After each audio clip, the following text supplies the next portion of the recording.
A delegation of successful 2024 TET 2 candidates met with the chairman of the Teachers Recruitment Board Tripura, Sri Paritos Ranjan Dev, to submit a formal demand for the immediate and collective recruitment of all qualified individuals. Following the state government's notification on February 21st to recruit 1,020 teachers, 2024 TET 2 qualifiers informed the media that 755 of these positions have been allocated to reserved categories. During a subsequent meeting, the chairman of the TRBT clarified that the determination of vacancies and reservation quotas remains a government policy matter over which the board exercises no jurisdiction. গত 21শে ফেব্রুয়ারি TRBT থেকে TET 2-তে 1020টি vacant পোস্টে শিক্ষক নিয়োগের একটি বিজ্ঞপ্তি জারি করে। যেখানে দেখা গেছে আমরা টেট 2 কোয়ালিফাইড 1488 জনের মধ্যে রিজার্ভেশন ক্রাইটেরিয়া মেনে ওই 1020টি ভ্যাকেন্ট পোস্টের মধ্যে মাত্র প্রায় 750 জনের মতো ক্যান্ডিডেট চাকরি পাবে। বাকি প্রায় 738 জনের মতো টেট 2 যোগ্য ক্যান্ডিডেট এই নোটিফিকেশন অনুযায়ী চাকরি পাওয়া থেকে বঞ্চিত থাকবে।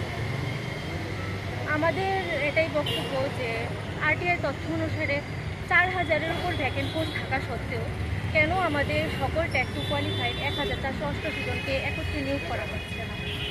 আমরা আমাদের শিক্ষামন্ত্রী তথা মুখ্যমন্ত্রী ডক্টর মানিক সাহা স্যারের কাছে এটাই আবেদন রাখছি যে টেট 2-তে শূন্যপদের সংখ্যা বৃদ্ধি করে পুনরায় শিক্ষক নিয়োগের বিজ্ঞপ্তি জারি করে আমাদের সকল টেট 2 কোয়ালিফাইড ক্যান্ডিডেটদের যেন আমরা টিআরবিটিতে আসার কারণ হচ্ছে আমরা 2024 টেট উত্তীর্ণ ক্যান্ডিডেট যারা আছে আপনারা সাক্ষী আছেন বা এই রাজ্যের জনগণ সাক্ষী আছে যে আমরা বারংবার এখানে আসছি।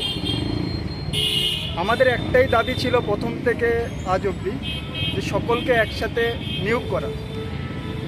তো রিসেন্টলি আমরা দেখতে পাচ্ছি যে একটা 1020 নাগাদ একটা সংখ্যক টিচার নিয়োগের বিজ্ঞপ্তি দিয়েছে রাজ্য সরকার, কিন্তু দেখা যাচ্ছে যে 1020 টেট 2 যে রিক্রুটমেন্ট প্রসেসের জন্য যে নোটিফিকেশন দেওয়া হয়েছে পুরোপুরি ফিল আপ করা যাবে না, কারণ এসটিদের জন্য অনেক ভ্যাকেন্সি দেওয়া হয়েছে কিন্তু ততজন পাসই করা হয়নি। তাহলে আমরা বাকিরা কী দোষ করলাম? আমরা সবাই একসাথে পরীক্ষা দিয়েছি, একসাথে লিস্ট আউট হয়েছে, আমাদের সমস্ত কিছু একসাথে হয়েছে, তাহলে নিয়োগ কেন একসাথে হবে না? এটা আমাদের রাজ্য সরকার তথা মাননীয় শিক্ষামন্ত্রী মানিক সাহা স্যারের প্রতি আমাদের কাছে রিকোয়েস্ট। তাছাড়া আমরা এতটুকু স্যারকে বলতে চাই বা আজকের এই ডেপুটেশন থেকে স্যারের কাছে করজোর নিবেদন যে আগামী যে 1020 নোটিফিকেশনের যে কোনো আপডেট দেওয়ার আগে যাতে অতি সত্বর বাকি আমরা যারা রয়েছি তাদের পক্ষে যাতে নোটিফিকেশন দেওয়া হয়, যাতে স্ক্রুটিনি ডেটের আগে আমাদেরকেও নোটিফিকেশন দেওয়া হয় যে বাকি পোস্টগুলিও ফিল আপ করা হবে, বাকি যারাই আমরা এখানে আছি বাকি রয়ে গেছি যে 700 মতন থাকবো, সেই পোস্টগুলিও যাতে নিয়োগ করে একসাথে স্ক্রুটিনির ডেট দেওয়া হয়।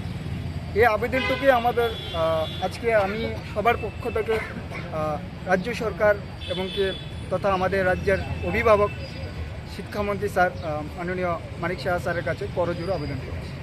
Reporter Pranav from Agartala, Chini Khora.